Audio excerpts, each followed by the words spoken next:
এরে মারিয়ে জানে মারিয়া ফেলাইছে। যারা যারা মারছে হেগাও আমরা বিচার চাই। আমরা ফাঁসি চাই এখন। আমি আর কিছু চাই না, আমার দাবি আগে ফাঁসি। যারা যারা আমার জেরা মারছে হেগাও ফাঁসি চাই আমি। সালিশে সালিশে হেরা কিছু দেয় না, চাই কইছে 1 তারিখে হুমকি দিছে, 1 তারিখে যাইতে গিয়া। যারা যারা আমার জেরা দংশন করছে হেরা বলে বলে টাকা খাওয়াইছে। 4 জনে মিললে 8,000 টাকা দিছে। দর্শনকারী শাস্তি হয়েছে কোনটা? দর্শনকারী শাস্তি হয়েছে একটা দিলে যাতে সারা দেশের মানুষ থেকে একবারে বয় আর এই কাম না করে। অত কদিন পরে টিয়া টুয়া দিয়ে আইনের ফাঁক ছুটিয়ে দেবো, কি লাভ হইব, কি ফায়দা হইব? এটা আরো এইভাবে আরো সাহস বাড়বো, আরো বললাম এটা কঠিন শাস্তি, মৃত্যুদণ্ড। এটা ফাঁসি ছাড়ার কোনো উপায় নেই, এটার ফাঁসি ছাড়া কোনো উপায় নেই। এটার ফাঁসি দিলে সবাই দেখে ভয় পাই। আমরা চাই এটার কঠিন বিচার হোক। আর আমি চাই এই বিষয়ে কোনো উকিল যেন না দাঁড়ায়।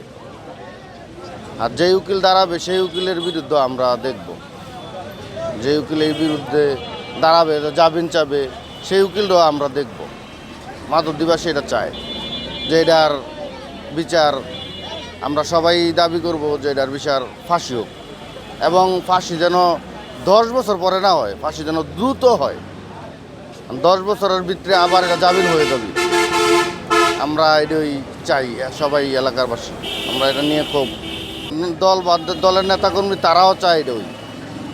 আমাদের এইখানে যারা বড় বড় নেতা আছে তাদের সাথে আমরা কথা বলছি, তারাও চায় যে এটার বিচার সঠিক হোক।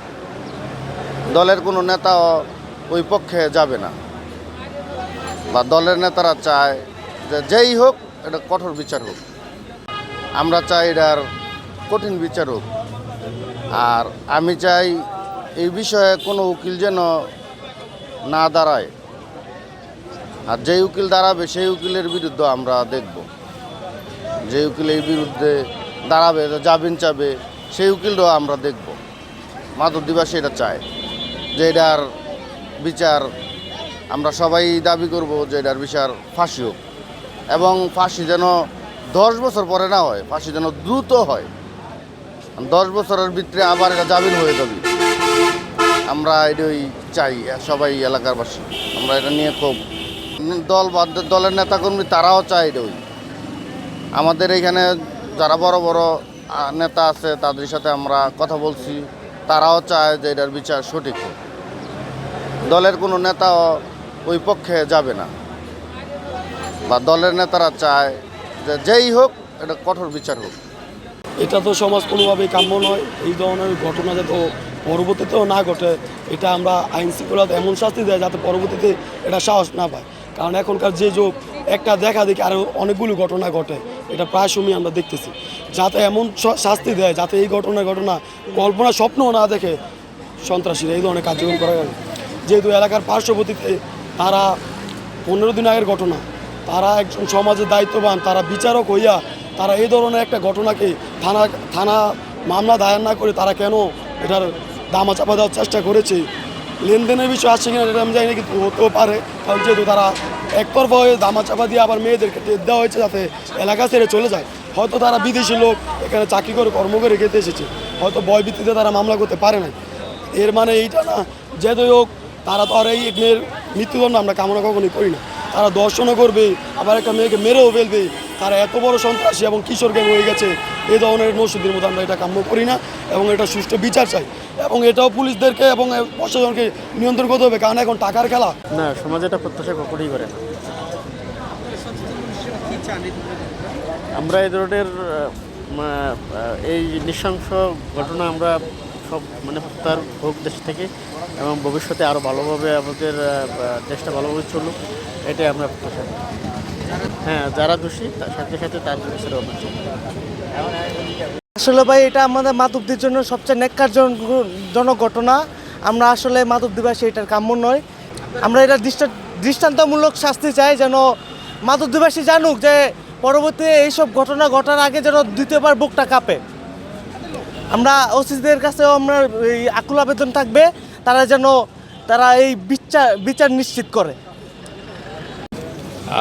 আমরা পুলিশ সংবাদ পাওয়ার পরপরেই ঘটনাস্থলে গিয়েছিলাম এবং ঘটনাস্থলে যাওয়ার পরে তার পরিবারের সাথে কথা বলেছি। পরিবার বিস্তারিতভাবে আমাদেরকে বলেছে এবং বলার পরে তারা থানাকে তারা আগে পূর্বে অবহিত করে নাই। একটা ঘটনা ঘটেছিল আরও 10-2 তারিখে, কিন্তু আমরা তাকে জিজ্ঞাসা করলাম যে আপনারা থানায় কেন বললেন না। থানায় তারা অবহিত করে নাই। থানায় যদি অবহিত করতো তাহলে হয়তো বা পরিস্থিতি এরকম নাও করতে পারতো। তো আজকে আমরা পিও ভিজিটে গিয়েছিলাম। পিও ভিজিটে যাওয়ার পরে সেখানেও পরিবারের তার বাবা মার সাথে কথা হয়েছে, ভাইয়ের সাথে কথা হয়েছে, তারা বিস্তারিত বলেছিল। আপনারা ওখানে ছিলেন এবং তাদের কাছ থেকেও আপনারা কথা শুনেছেন। তো পুলিশ গতকাল যখন তাদের নজরে এই ঘটনাটি আসে এবং তাৎক্ষণিকভাবেই তারা ব্যবস্থা নিচ্ছে এবং এজাহার হয়েছে। এজাহারে 9 জন আসামি করা হয়েছে। এই ধর্ষক হিসেবে 4 জন এবং সালিশকারী হিসেবে 5 জন। তার ভিতর ধর্ষণ 4 জনের মধ্যে 2 জনকে আমরা গ্রেপ্তার করতে সক্ষম হয়েছি এবং সালিশকারী 5 জনের মধ্যে 3 জনকে আমরা অ্যারেস্ট করেছি। বাকিদের বিষয়ে কি পুলিশের তথ্য কি? বাকিদের অ্যারেস্ট করার জন্য গত রাত থেকে আমাদের অভিযান চলছে। এই মুহূর্তে একটি টিম ঢাকার বাইরে অবস্থান করছে।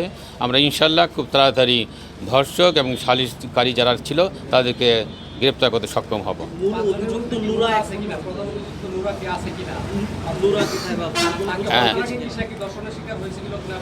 জি, এই আবার প্রশ্ন করবেন একটু। প্রাথমিক তদন্তে কিশোরীকে ধর্ষণের কোনো প্রমাণ বা কোনো আলামত আপনারা পেয়েছেন কিনা জবানবন্দিতে? আমরা তো হত্যার পরে জেনেছি। এখন যেহেতু পোস্টমর্টেম চলছে সদর থানার হসপিটালে, এটা রিপোর্টটা পাওয়ার পরে আমরা বলতে পারবো। ধর্ষক বলেছেন 2 জনকে আটক করেছেন, সে ধর্ষকরা কি স্বীকার করেছেন? আমরা প্রাথমিকভাবে জিজ্ঞাসাবাদ করছি। আমরা তাদেরকে রিমান্ডে আনব এবং পরবর্তীতে আইনগত ব্যবস্থা যা যা নেওয়া দরকার আমরা সবই নিব। এমন ঘটনার পরে মূল অভিযুক্ত নূরা এখনো ধরাছোঁয়ার বাইরে, তার ব্যাপারে আসলে কতটুকু আপনারা? আমরা অভিযান অব্যাহত রাখছি। আমি একটু আগেই বলেছি যে আমাদের একটা টিম বাইরে কাজ করতেছে। যে 2 জনকে আমরা এখনও গ্রেপ্তার করতে পারিনি, আশা করি ইনশাল্লাহ আমরা গ্রেপ্তার করতে সক্ষম হব। এমন ঘটনার পরে অভিভাবক এবং বাংলাদেশের মানুষজন উদ্বেগ প্রকাশ করছে, উদ্বিগ্ন। প্রশাসনের কর্তা হিসেবে আপনি জনগণের উদ্দেশ্যে বা যারা উদ্বিগ্ন তাদের উদ্দেশ্যে কি বলবেন? আমরা তো ঘটনা জানার সাথে সাথেই আমাদের কাজ অব্যাহত রেখেছি এবং আমরা সবার উদ্দেশ্যে বলবো যে কেউ আইনের ঊর্ধ্বে নয়। আইন মোতাবেক তাদের বিরুদ্ধে ব্যবস্থা নেওয়া হবে। আমরা আইন মোতাবেক কাজ করছি। যাদেরকে অ্যারেস্ট করেছেন সালিশকারী হিসেবে তাদের পরিচয়টা একটু দেন। তাদের নাম আমার কাছে এসেছে, নামগুলি বলতে পারি। জি, একটু বলুন। তাদের নাম হচ্ছে মোহাম্মদ আলী মেম্বার ওরফে আহমদ, মোহাম্মদ ইমরান দেওয়ান এবং মোহাম্মদ আয়ব। আচ্ছা, তাদের রাজনৈতিক পরিচয় কি আছে? এটা এখন পর্যন্ত আমরা জানতে পারিনি। আমরা তদন্ত করলে জানতে পারবো। আর দর্শক হিসেবে যে 2 জনকে আটক করেছেন সেই 2 জনের নাম একটু বলুন। জি, সেই 2 জনের নাম হচ্ছে এবাদুল্লাহ এবং গাফফার। আপনাদের সবাইকে ধন্যবাদ এবং আপনাদের কাছে আমাদের একটা আমার ব্যক্তিগত, আপনাদের অনেকেই আমার পরিচিত। যেহেতু আমি ঢাকা রেঞ্জের ডিআইজির পাশাপাশি একসময় ডিবির প্রধানও ছিলাম, সেই হিসাবে আপনাদের সাথে সবারই আমার একটা সুসম্পর্ক আছে। আমি মিডিয়ার মাধ্যমে আপনাদেরও সহযোগিতা চাই। আপনারাও আমাদেরকে সহযোগিতা করবেন। আমরা কোনো ধর্ষক হোক বা সালিশকারী হোক কাউকেই আমরা রেহাই দিব না। সবাইকে আমরা আইনের আওতায় আনব। এটাই হবে আমাদের প্রতিজ্ঞা, এটাই হবে আমাদের মূল লক্ষ্য। ধন্যবাদ সবাইকে।